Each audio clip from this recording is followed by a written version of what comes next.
अस्सलाम वालेकुम जी, welcome to our YouTube channel mini talkies. आपका दोस्त उमैद आपके साथ। जी का दोस्तों, इंडिया वर्सेस इंग्लैंड दूसरा टेस्ट, चौथे दिन का खेल। शुभमन गिल पूरे टेस्ट मैच के ऊपर छाए रहे हैं। जी का आपको बताते चले कि शुभमन गिल ने बतौर कप्तान जबरदस्त किस्म की बल्लेबाजी की है इस दूसरे टेस्ट मैच के अंदर। वैसे तो पहले टेस्ट मैच के अंदर भी की थी, लेकिन इस टेस्ट मैच के अंदर उन्होंने सुनील गावस्कर साहब का सबसे ज्यादा रन्स करने वाला एक टेस्ट मैच के अंदर वो रिकॉर्ड तोड़ा है। लेकिन बतौर कप्तान पहले इनिंग के अंदर 269 रन्स बनाए और दूसरी इनिंग के अंदर 161 रन सिर्फ और सिर्फ 162 बॉल्स के ऊपर।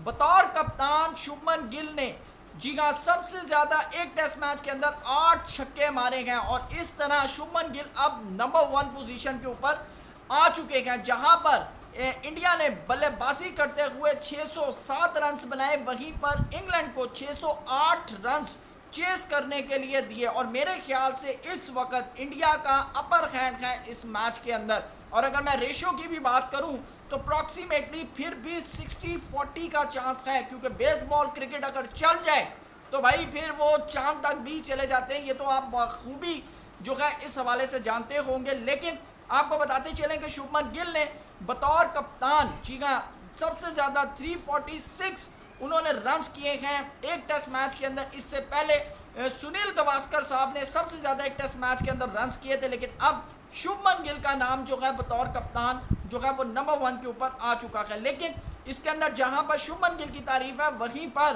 तारीफ होनी चाहिए रविंद्र जडेजा की भी, जिन्होंने पहली इनिंग के अंदर खास तौर पर शुभमन गिल के साथ 203 रन्स की पार्टनरशिप बनाई।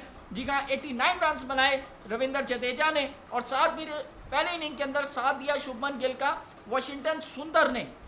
लेकिन अगर दूसरे टेस्ट में दूसरी इनिंग की अगर मैं बात करूं तो यहां पर शुभमन गिल का साथ दिया ऋषभ पंत ने। जी हाँ 110 रन्स की पार्टनरशिप रखी, जहां पर ऋषभ पंत ने 65 रन्स बनाए और शुभमन गिल ने 44। लेकिन फिर जब जद्दू इनके साथ जुड़े शुभमन गिल के साथ तो 175 रन्स की पार्टनरशिप लगी शुभमन गिल और जडेजा के दरमियान, जहां पर जडेजा ने 66 रन्स बनाए और शुभमन गिल ने 103 रन्स की बेहतरीन बल्लेबाजी की। तो इस तरह शुभमन गिल ने पहली इनिंग के अंदर जो है वो जहां पर 269 रन्स बनाए गए, वहीं पर 161 रन्स जो है वो दूसरी इनिंग के अंदर बनाए गए। लेकिन यहाँ पर मेरे ख्याल से ख़ास तौर पर एक्सपोज हुई है इंग्लैंड की बॉलिंग। जी हाँ आपको बताता चलूँ कि क्रिस वॉक विकेटलेस रहे, ब्रेडन कर्स 1 विकेट ली, जॉश टंग 2 विकेट्स ली। उसके बाद बेन स्टोक्स 7 ओवर किए, शुएब बशीर ने सबसे ज़्यादा ओवर किए 26 ओवर 2 विकेटें ली, 119 रन्स पड़े हैं शुएब बशीर को। जी हाँ दूसरे नंबर पर सबसे ज़्यादा रन्स पड़े हैं जॉश टंग को। उसके बाद तीसरे नंबर पर जो सबसे ज़्यादा रन्स पड़े हैं वो जो रूट को पड़े हैं और चौथे नंबर पर क्रिस वोक्स को 61।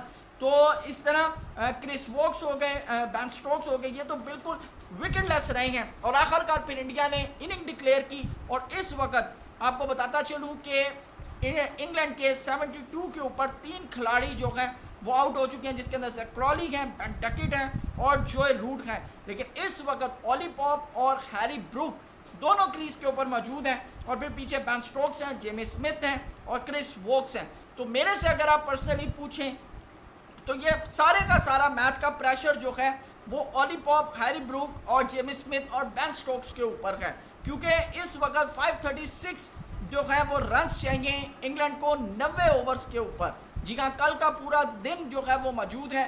इंडिया ने कोशिश करनी है 7 मजीद विकेटें लेने की, जबकि इंग्लैंड की बेसबॉल क्रिकेट ने 536 रन्स का टारगेट सामने रखना है और उन्होंने ये माइंड में रखना है कि भाई हमारे हाथ में 7 विकेट्स हैं।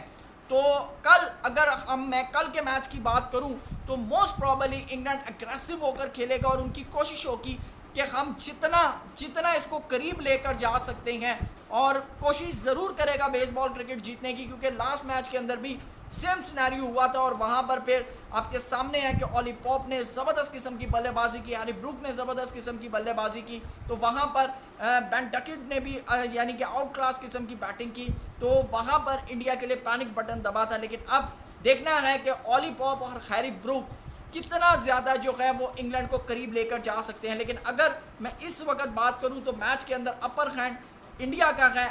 अगर 100 में से बात करूँ तो 65% इंडिया के हाथ में है मैच, लेकिन 35% अभी भी इंग्लैंड के हाथ में है, क्योंकि अगर हैरी ब्रूक और ख़ास तौर पर ऑली पॉप, अगर ये दोनों टिक जाते हैं और नीचे से अगर जेम्स स्मिथ भी टिक जाते हैं तो शायद फिर इंडिया के लिए पैनिक बटन दब जाएगा। लेकिन ख़ास तौर पर आपको बताऊं कि इंडिया की तरफ से सिराज और आकाशदीप का जो है विकेट्स लेना बहुत ज़रूरी है। और आपके सामने की बात है कि आकाशदीप ने आज भी 2 विकेट्स ली हैं और मोहम्मद सिराज ने 1 विकेट ली है, लेकिन इनको मज़ीद विकेट्स लेनी है क्योंकि 7 आउट करने हैं इंग्लैंड ने दूसरा टेस्ट मैच जीतने के लिए।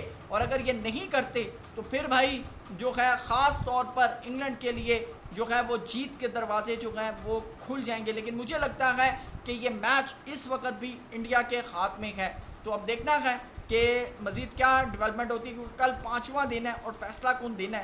तो अब जो बॉल है वो इंग्लैंड की कोर्ट में गिरता है या फिर इंडिया के। तो आपकी क्या राय है कमेंट सेक्शन में ज़रूर बताइएगा। थैंक यू सो मच, अल्लाह हाफ़िज़।